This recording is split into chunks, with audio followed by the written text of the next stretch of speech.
Good morning students, this is your maths class. कल हमने chapter 2 पूरा कर लिया, उसका टेस्ट भी हो गया। ठीक है, आज हम क्या कर रहे हैं, चैप्टर नंबर 3 स्टार्ट कर रहे हैं।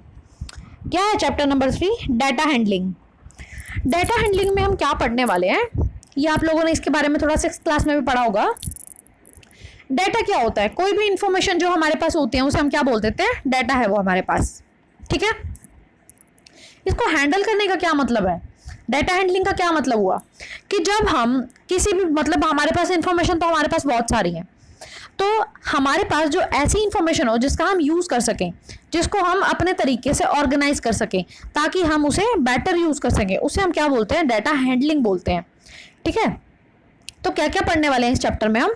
देखो, मान लो हमारे पास ये डाटा अवेलेबल है कि ये काफ़ी सारे सिटीज़ हैं, इनका मैक्सिमम और मिनिमम टेम्परेचर इतना है इस तारीख को, तो ये क्या हो गया? हमारे पास डाटा अवेलेबल है। कुछ भी इंफॉर्मेशन होगी तो उसे डाटा बोल देते हैं हम। ठीक है, जो यूजफुल इंफॉर्मेशन होती है ना, इंफॉर्मेशन तो हमारे पास बहुत सारी है, पर जो इंफॉर्मेशन यूजफुल होती है ना उसे हम बोलते हैं डाटा। डाटा किसे बोलते हैं? इन जो यूजफुल इंफॉर्मेशन होती है हमारे आसपास। ठीक है, जैसे कि मान लो हमने लिख दिया कि एक वीक में कितने स्टूडेंट्स एब्सेंट थे, तो ये हमने क्या बना दिया? इंफॉर्मेशन तो बहुत सारी है, पर जो हमने यूजफुल चीज़ की इंफॉर्मेशन ली उसे हमने बोल दिया डाटा। ठीक है, तो ये होती है कि ये इंट्रोडक्शन हो गया आपका कि डाटा कौन कौन से हमारे आसपास अवेलेबल होते हैं और जो यूजफुल चीज़ें होती हैं उन्हें कैसे यूज़ करना है। ठीक है, अब बात आती है कि डाटा को कलेक्ट कैसे करना है। हमें कैसे पता लगेगा कि हमें क्या क्या चीज़ें चाहिए, हमें यूजफुल इंफॉर्मेशन को अपने आसपास से कैसे निकालें? तो यूजफुल इंफॉर्मेशन को निकालने के लिए सबसे पहले तो हमें ये पता होना चाहिए कि हमें उसको यूज़ किस लिए करना है। Before collecting data we need to know what we would use it for. हमें ये पता होना चाहिए ना कि हमें उसको यूज़ किस चीज़ के लिए करना है। जब हमें ये पता होगा कि हमें किस चीज़ के लिए यूज़ करना है तो हम उसके हिसाब से अपना इन्फॉर्मेशन भी निकाल लेंगे, है ना। जैसे कि मान लो क्या क्या इन्फॉर्मेशन चाहिए हो सकती है हमें। Performance of your class in mathematics. जैसे कि मान लो मैंने कल मैथ्स का आपका टेस्ट लिया, तो अब मुझे आपकी पूरी क्लास की परफॉर्मेंस जाननी है कि किस किस बच्चे ने टेस्ट दिया, किस किस के कितने मार्क्स आए। तो ये क्या है? ये इन्फॉर्मेशन ही तो है, पर यूजफुल इन्फॉर्मेशन है ये, तो हमने क्या कह दिया? इसे डाटा है ये। ठीक है, और क्या क्या इन्फॉर्मेशन चाहिए हो सकती है हमें? Performance of India in football और क्रिकेट। ठीक है, कि इंडिया की क्या परफॉर्मेंस चल रही है, कितने स्कोर कौन बना रहा है, कितने मतलब कौन कौन कितने विकेट्स ले रहा है, कौन कितने रन बना रहा है और कितने मैचेस जीते। तो ये क्या है? हमें जब हमें पता होता है कि हमें किस इन्फॉर्मेशन को किस लिए यूज़ करना है, तो हमें उस इन्फॉर्मेशन को कलेक्ट करना भी आ जाता है। ठीक है, तो ये किस बारे में बात होगी? Collecting data. ये सब मैं लिख के आपको इसलिए नहीं बता रही हूँ क्योंकि ये सिर्फ समझने का है थोड़ा सा। ठीक है, बहुत ज़्यादा इसमें कुछ करने का नहीं है, सिर्फ एक बार समझ लो इसे, थोड़ा सा इंट्रोडक्शन। अब बात आती है ऑर्गेनाइजेशन ऑफ डाटा की। ऑर्गेनाइजेशन का क्या मतलब हुआ कि अब हमने देख तो लिया कि मान लो मैंने आपका कल टेस्ट तो ले लिया, पर अब क्या किया मैंने? सबके ना ऐसे ही मार्क्स लिख दिए। मान लो 50 नंबर का टेस्ट था और मैंने सबके यूँ लिख दिए मार्क्स कि 23, 35, 48, 30 ऐसे लिख दिए मैंने मार्क्स। तो क्या ये कुछ समझ आ रहा है? क्या पता लग रहा है कि किसके कितने मार्क्स आए, किस बच्चे ने अच्छा परफॉर्म किया, किसका क्या रोल नंबर था, किस बच्चे के कितने मार्क्स हैं? क्या कुछ समझ आ रहा है? ऑर्गेनाइजेशन का क्या मतलब होता है कि हमें अच्छे से उसको रिप्रेजेंट करना है ताकि हमें समझने में आसानी हो। मान लो अब मैंने आपका टेस्ट दिया कर 20 मार्क्स का मैंने आपको टेस्ट लिया मैंने, अब मुझे उसको अरेंज भी तो करना आना चाहिए ना। अब मुझे हर बच्चे का ये भी तो पता होना चाहिए कि उसका क्या रोल नंबर है, क्या नेम है, ये भी पता होना चाहिए। फिर उसके मार्क्स कितने आ रहे हैं, फिर उस बच्चे ने पहले चैप्टर 1 में कितने मार्क्स आए थे, फिर चैप्टर 2 में कितने मार्क्स आए थे। तो इसे क्या बोलते हैं? हम ऑर्गेनाइजेशन बोलते हैं। ठीक है, जैसे कि मान लो ये एक टीचर ने 50 मार्क्स का टेस्ट लिया मैथ्स का। ठीक है, अब उन्होंने ऐसे रोल नंबर वाइज 10 बच्चों ने टेस्ट दिया, तो उन्होंने रोल नंबर वाइज 10 बच्चों के नेम भी लिख लिए और उनके मार्क्स भी लिख लिए। ठीक है, ये अब किस फॉर्म में कर दिया हमने? टेबल की फॉर्म में बना दिया ना डाटा को, तो इसे हम क्या बोल देते हैं? टैबुलर फॉर्म बोल देते हैं। जब हम डाटा को टेबल में रिप्रेजेंट करते हैं, टेबल में दिखाते हैं, तो इसे क्या बोलते हैं? टैबुलर रिप्रेजेंटेशन बोलते हैं। टैबुलर फॉर्म, टैबुलर मतलब टेबल में बनाना। ठीक है, अब ये तो हो गया कि हमने एक इन्फॉर्मेशन को टेबल में बना दिया, पर ये इन्फॉर्मेशन से भी ना अभी मज़ा नहीं आ रहा।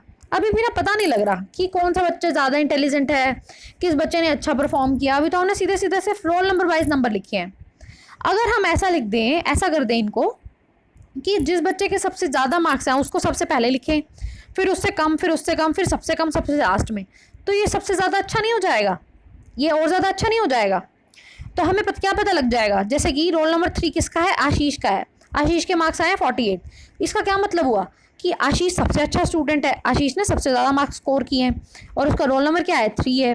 फिर गोविंद के सबसे ज़्यादा अच्छे मार्क्स आए हैं 46। ठीक है, तो ये क्या हो गया? हमने अच्छी तरह ऑर्गेनाइज कर दिया। तो ये जितने ज़्यादा और अच्छी तरह ऑर्गेनाइज करते जाते हैं हम चीज़ों को, अपनी तरह से अरेंज करते जाते हैं, तो उसे क्या बोलते हैं कि डाटा को हमने ऑर्गेनाइज कर दिया। समझ रहे हो ना बातों को? आपकी क्या समझाना चाह रही हूँ मैं?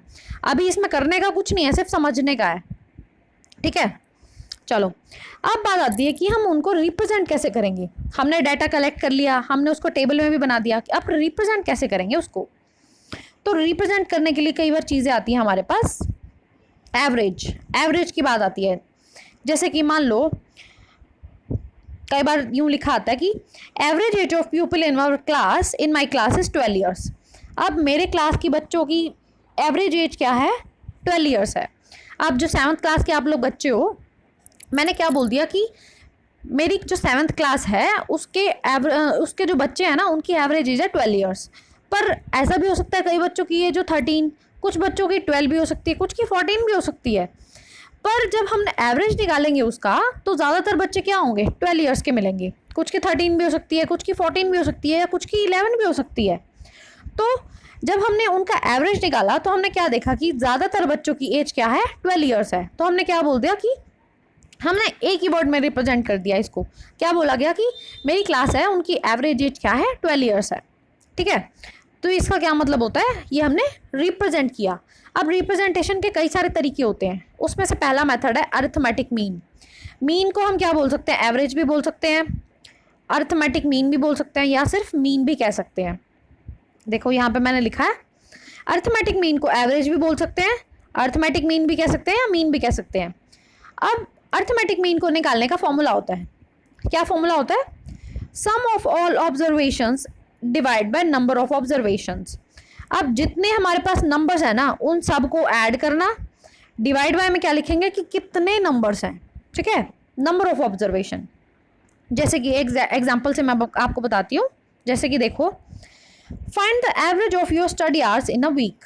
मान लो कि हमें बताना है कि एक बच्चा जो है वो एक हफ्ते में कितना घंटे पढ़ता है, एवरेज बताना है।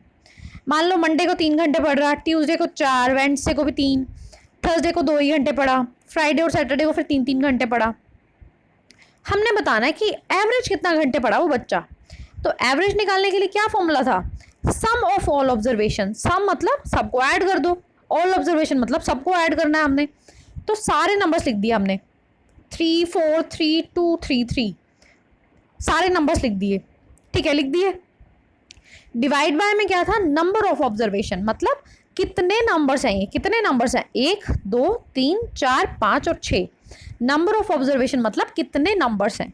कितने नंबर्स हैं? 6 नंबर्स हैं। ठीक है, तो अब जब हम इनको ऐड करेंगे तो क्या आएगा? 18। नंबर ऑफ ऑब्जर्वेशन कितनी थी? 6। तो हमारा आंसर क्या आ गया? 3 आवर्स। 18/6 मतलब 3। तो हमने क्या देखा कि एवरेज एक बच्चा कितने घंटे पढ़ता है? 3 घंटे पढ़ता है। पर देखो वैल्यू तो चेंज हो रही थी ना, ट्यूसडे को वो 4 घंटे पढ़ा था, थर्सडे को 2 घंटे पढ़ा था। पर जब हमने एवरेज देखा तो हमने क्या सामने आया कि एवरेज मतलब मोटा मोटा जब हमने निकाला उसे, तो क्या आंसर आया हमारे पास कि एवरेज एक बच्चा 3 ही घंटे पढ़ता है। ठीक है, तो आपको पता लग गया कि एवरेज कैसे निकाली जाती है।